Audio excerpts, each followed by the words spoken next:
Hi అండి.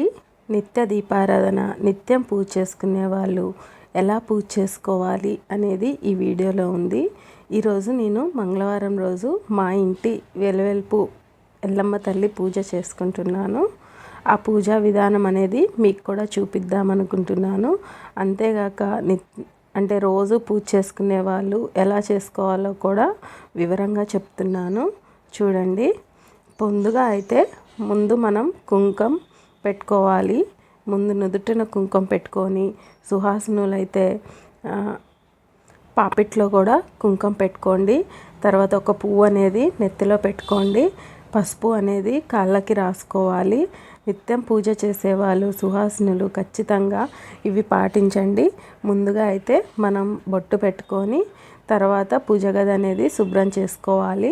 ఇలా పూజ గది అనేది శుభ్రం చేసుకొని దాంట్లో వచ్చిన ఫ్లవర్స్ అంటే ముందు రోజు పువ్వులైనా కానీ ఏవైనా కానీ వేస్టేజ్ అనేది ఒక కవర్లో వేసుకోండి. ఒక కవర్లో వేసుకొని పారే నీళ్ళల్లో కానీ చెట్టు మొదల్లో కానీ ఏదైనా చెట్టు నాటేటప్పుడు కింద ఈ పూలు వేసేసి పైన మట్టి వేసేసినా కానీ కంపోస్ట్గా అవుతుంది.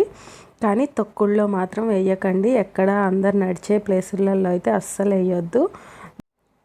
ఇప్పుడు పూజ గది అనేది నీట్గా శుభ్రం చేసేసుకున్నాం కదా. నేను దేవుడు పటాలు అయితే మాత్రం అమావాస్య తర్వాత 5 రోజులు అయిపోయిన తర్వాత మాత్రమే మొత్తం డీప్ క్లీనింగ్ అనేది చేస్తాను. తర్వాత పూజ సామానికి సంబంధించినవి మొత్తం చూడండి. ఇక్కడ పాత నీరు అనేది ఒక గిన్నెలో పోసుకొని ఆ నీరుతోనే నేను ఇలా కడుక్కుంటాను చూడండి. కింద పెట్టి కడుగుతాను. ఇప్పుడు మీకు వీడియోలో కనిపించాలి అని చెప్పి పైన పెట్టాను. ఇలా క్లీన్ చేసేసుకుంటాను. నేను వీక్లీ వన్స్ అయితే డీప్ క్లీనింగ్ తోముడు చేస్తాను. తోమడం అయితే గురువారం శనివారం చేస్తాను. ఈరోజు మంగళవారం కాబట్టి నేను తోమను. కాకపోతే నాకు దీప ప్రమిదలు మాత్రం డబల్ సెట్ ఉన్నాయి. ఒకటి యూజింగ్లో ఉన్న ఇంకొకటి మంచిగా శుభ్రంలోనే ఉంటాయి. ఇక్కడ పూజకి ఎప్పుడైనా 2 పంచపాత్రాలు యూజ్ అవుతాయి. మనం 2 తీసుకోవాలి. ఒకటి దేవుడికి ఒకటి మనకి. కానీ ఇక్కడ నేను 3వది ఎందుకు తీసుకున్నాను అంటే మాత్రం అది గంగాళం కిందకి వస్తుంది. అది నేను కింద కుబేర్ని ముగ్గు వేసుకుంటాను కింద షెల్ఫ్లో. ఆ కుబేర్ ముగ్గులో ఆ గంగాళం అనేది పెట్టుకుంటాను. కానీ ఖచ్చితంగా 2 ఉండాలి.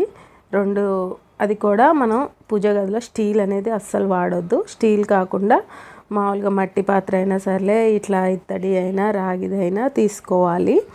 అట్లీస్ట్ ప్లాస్టిక్ గ్లాస్ అయినా తీసుకోవాలి. కానీ మీరు మాత్రం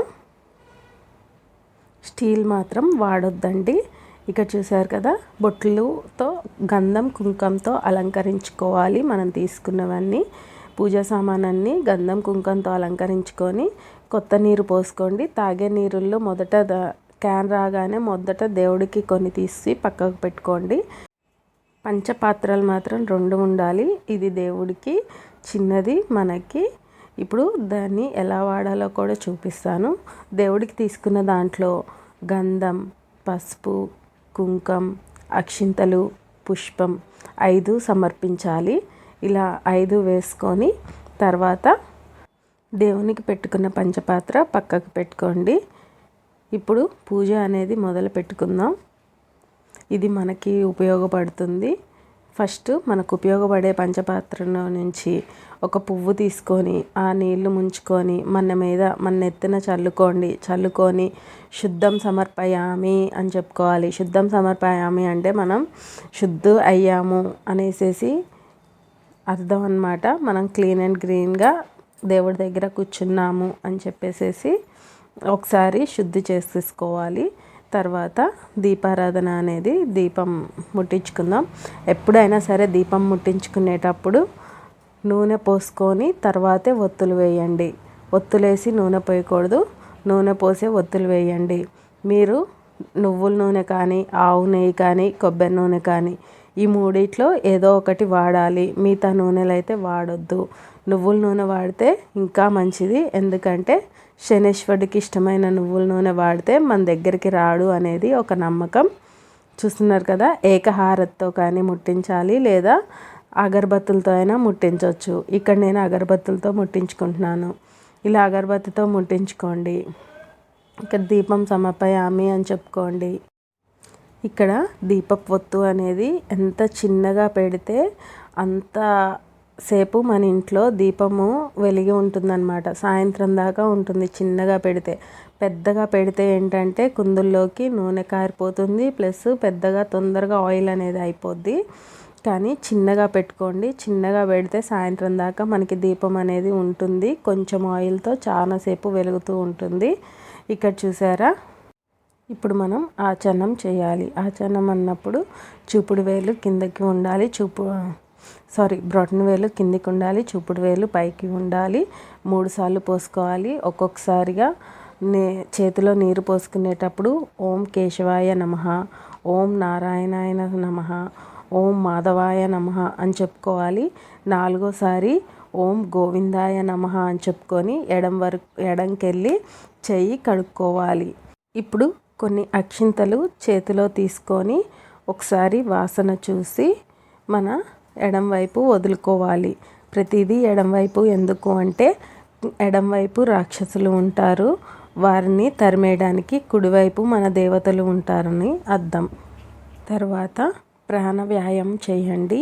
ఎందుకు అంటే గనక మన శ్వాస మీద ధ్యాస పెట్టడం వల్ల మనం ఎట్లాంటి ఆలోచనలతో పూజలో కూర్చున్నా కానీ శ్వాసతో ధ్యానం చేస్తూ మనం దేవుడి పైన శ్రద్ధ చూపించాలి అని చెప్పేసి 1 నిమిషం పాటు శ్వాస ఊపిరి పీల్చుకోండి, వదలండి. అది బ్రొటనేలు ఉంగరం వేలుతో చేయాలి. బ్రొటన వేలుతో ఒక ముక్కు మూసి 3 సార్లు ఊపిరి డీప్గా, అంటే చాలా డీప్గా ఊపిరి తీసుకొని వదలండి.